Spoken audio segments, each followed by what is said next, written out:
Welcome to Ham Design. ഇന്നത്തെ suit നിങ്ങൾക്ക് ഇഷ്ടമായോ? ഈ ഒരു സ്യൂട്ടിൻ്റെ പ്രത്യേകത എന്ന് പറഞ്ഞാൽ നിങ്ങൾക്ക് എയർലൈനൊക്കെ സ്റ്റിച്ച് ചെയ്യാൻ ആഗ്രഹിക്കുന്ന ആൾക്കാരാണെങ്കിൽ ഇത് എന്തായാലും പർച്ചേസ് ചെയ്തോട്ടാ. എയർലൈനിന് സ്റ്റിച്ച് ചെയ്യാൻ നമുക്ക് എന്താണ് നല്ലോണം ഫാബ്രിക് വേണം. കാരണം എന്താ വെച്ചാൽ അതിങ്ങനെ ഫ്ലെയർ ആയിട്ട് നിൽക്കണമല്ലോ, അതേപോലെ നിൽക്കട്ടെ. ഈ ഒരു ഫാബ്രിക്കിൻ്റെ പ്രത്യേകത അതാണ്. എനിക്കിനെ നോക്കട്ടെ, ഞാൻ 172 സെൻറ്റിമീറ്റർ കേട്ടോ എൻ്റെ ഹൈറ്റ് എന്ന് പറഞ്ഞത്. ആ ഒരു ഹൈറ്റുള്ള എനിക്ക് ഇത് ഇത്രയും ലെങ്ത് ഉണ്ട്. അപ്പം നമ്മുടെ കളക്ഷൻ ഒരു പ്രത്യേകത അത് തന്നെയാണ്. നല്ലോണം ലെങ്ത്തുള്ള ഫാബ്രിക്കാണ് ഒട്ടുമിക്കതും. പിന്നെ ചിലത് മാത്രമേ കുറച്ച് ലെങ്ത്ത് കുറവുള്ളതുള്ളൂ. അപ്പോൾ നിങ്ങളങ്ങനെ ലെങ്ത്തുള്ള നോക്കി നടക്കുന്നതാണെങ്കിൽ നമ്മളെ കളക്ഷനെല്ലാം ഒന്ന് വാച്ച് ചെയ്തോളൂ. ഒക്കെ നല്ല അടിപൊളി കളക്ഷൻസ് ആണ് കേട്ടോ.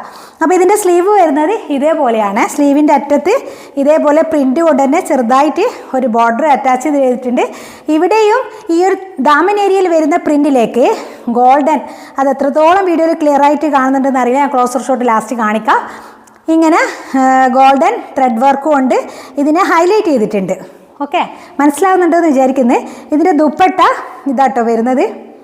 ദുപ്പട്ട നല്ലതാണ്, പ്ലെയിൻ ബോട്ടം. അങ്ങനെയാണ് ഈ ഒരു സ്യൂട്ട് വരുന്നത്. കാരണം ഇതൊക്കെ ഒത്തിരി ഇഷ്ടപ്പെട്ട്. നമുക്ക് സാധാരണ ഫാബ്രിക് ഉള്ള മെറ്റീരിയൽ കിട്ടാന്ന് പറഞ്ഞാൽ ഭയങ്കര ബുദ്ധിമുട്ടാണ്. കാരണം ചിലപ്പോൾ ഞാനിലൊക്കെ പർച്ചേസ് ചെയ്താൽ നീളം ഉണ്ടാവില്ല, വീതി ഉണ്ടാവില്ല. എന്നെപ്പോലത്തെ ആൾക്കാർക്കൊന്നും ഒട്ടും ശരിയാവില്ല. അപ്പോൾ അതൊക്കെ ആ ഒരു മിസ്റ്റേക്കൊക്കെ ഞാൻ ഒരുപാട് അനുഭവിച്ചതാണ്. അതുകൊണ്ടാണ് ഞാൻ ഇങ്ങനത്തെ നോക്കി തപ്പി പിടിച്ചെടുക്കുന്നത്. അപ്പോൾ നിങ്ങൾ സപ്പോർട്ട് ചെയ്യണം. നെക്സ്റ്റ് ഒരു കളറും കൂടി ഉണ്ട് നമുക്കിതിൻ്റെ, അതും ഒന്ന് സെറ്റ് ചെയ്ത് കാണാം. ഓക്കെ, നെക്സ്റ്റ് വൺ ഈ ഒരു കളറാട്ടോ. ഈ ഒരു കളർ നല്ല ഭംഗിയുള്ള കളർ തന്നെയാണ്.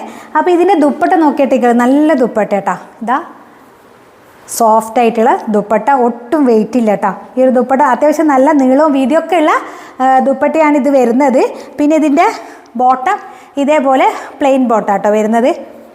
എപ്പോഴും പറയുന്ന പോലെ നമ്മളിതിന്ന് ഫസ്റ്റ് ടൈം കാണുന്ന ഒരാളാണെങ്കിൽ ഒരു പ്രാവശ്യം പർച്ചേസ് ചെയ്ത് നോക്കാം കേട്ടോ. അപ്പോൾ അറിയാം നിങ്ങൾക്ക് ഫാബ്രിക്കിൻ്റെ ക്വാളിറ്റി കാര്യങ്ങളൊക്കെ.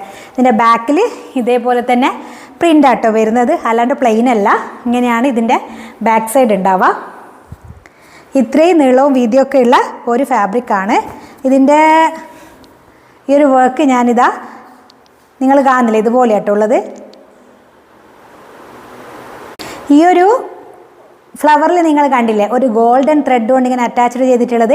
ഇതാണ് ഞാൻ പറഞ്ഞത്, ഇതാണ് ഇതിൻ്റെ ഭംഗിയും. താഴത്തെ ദാമൻ ഏരിയയിൽ ഇതേപോലെ തന്നെ ആ ഒരു വർക്ക് കൊണ്ട് ഹൈലൈറ്റ് ചെയ്തിട്ടുണ്ട്.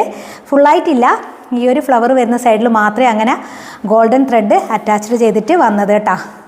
അതുകൊണ്ടാണ് ഇതിൻ്റെ ഭംഗി. സ്ലീവിന് അങ്ങനെ വരുന്നില്ല, ഈ ദാമൻ ഏരിയയിൽ മാത്രമാണ് വരുന്നത്. ഇതാണ് പ്രിൻ്റ് കാര്യങ്ങളൊക്കെ. അപ്പോൾ ഇഷ്ടപ്പെട്ടിട്ടുണ്ടെങ്കിൽ നിങ്ങൾ സ്ക്രീൻഷോട്ട് ചെയ്യുക നമ്മളെ സ്ക്രീനിൽ കാണുന്ന നമ്പർ. ഓക്കെ.